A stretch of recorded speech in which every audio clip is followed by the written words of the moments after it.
6 orang lulus itu kan, alhamdulillah lulus. Yang tidak lulus itu 1 orang kan? Siapa yang tidak lulus kan? Dia yang tidak lulus. Itu kira-kira perasaannya bagaimana? Ya Allah, perasaan orang yang tidak sholat, ya Allah, saya sholat dijaga, kok dia yang lulus ya Allah? Gimana dia? Ya Allah, dia itu ngomong sama saya, tak belajar katanya, tapi kok bisa lulus ya Allah? Saya belajar 3 bulan Bible ya. Pertanyaan saya begini, ini yang di dalam hati kita itu kira-kira. Nah, ada orang yang punya takut kepada Allah Subhanahu wa Ta'ala mengatakan bahwa saya lebih takut saat ini adalah saya kehilangan kepercayaan, saya kehilangan pengetahuan, saya kehilangan memahami bahwa Allah sudah banyak memberikan rahmat kepada saya. Itu yang lebih saya takutkan.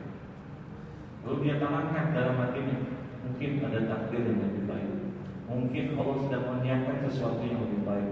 Terus dia bilang dalam hatinya, yang lebih saya takutkan adalah dalam kondisi saat ini, kalau saya ditinggalkan atau saya meninggalkan Allah Subhanahu wa Ta'ala. Itu maksudnya. Dia berkuat hatinya. Tiba-tiba yang lulus datang, Pak, lagi menghibur diri ya masih. Apa-apa Pak? Karena saat ini para jamaah dalam saat itu Pak, kita lebih takut Allah tinggalkan Allah. Jadi kalau kita ini Pak punya kebiasaan setiap malam itu pasti tahajud. Setiap malam punya kebiasaan. Tidak banyak. Mungkin ada yang berapa rakaat, mungkin ada yang cuma istiqomah yang subuh, dia tahajud itu pasti 2 rakaat kesana. Tapi dia tidak pernah dia tinggalkan. Maka tiba-tiba hari ini kita tidak tahajud. Khawatir berbeda. Dia tidak tinggalkan sholat. Sholat 5 waktunya dijaga. Sholat subuh juga berjalan. Semuanya berjalan dengan baik. Cuma hari itu tahajudnya dia tidak berjalan. Ada rasa takut ada. Kenapa? Apakah saya ditinggalkan oleh Allah? Ditinggalkan dalam pengertian apa yang harus saya lakukan? Ini di antara rasa takut yang harus ada di dalam kehidupan kita. Dan ini kemudian harus disimpangkan. Kalau ada rasa takut ini, apa yang kemudian akan kita dapatkan? Yang pertama,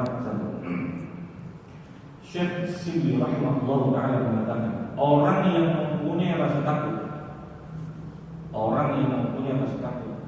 pasti akan dibukakan oleh Allah Subhanahu wa Ta'ala dari segala hikmah dan ibrah dalam setiap kejadian.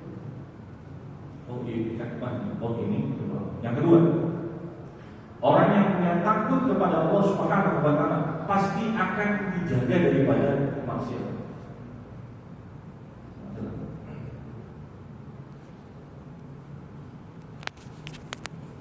Ini simpel ya, contoh saya mungkin simpel. Makan duit orang itu 100.000 haram berapa itu? Haram. 100.000 haram. Makan duit orang 100 miliar haram. Haram. Kita bilang haram itu kapan Pak? Di masjid. Tapi kalau duitnya itu ada di hadapan kita Pak, dan tidak ada orang yang tahu, dan di dunia dan ada juga akan ada orang yang tahu, kira-kira haram apa? Lupa sudah, apa dia? Lupa kan fatwa sudah. Kita bilang tetap haram ya. Nanti tiba-tiba setelah sholat isya masuk ke rekening kita sebanyak itu, terus bilang Pak ini hadiah dari saya, terima kasih. Tapi orang yang punya rasa takut kepada Allah Subhanahu wa Ta'ala itu pasti akan tinggalkan orang tahu atau orang tidak tahu sebanyak atau sekecil apa. Ini hari Sabtu malam Ahad, hari Selasa malam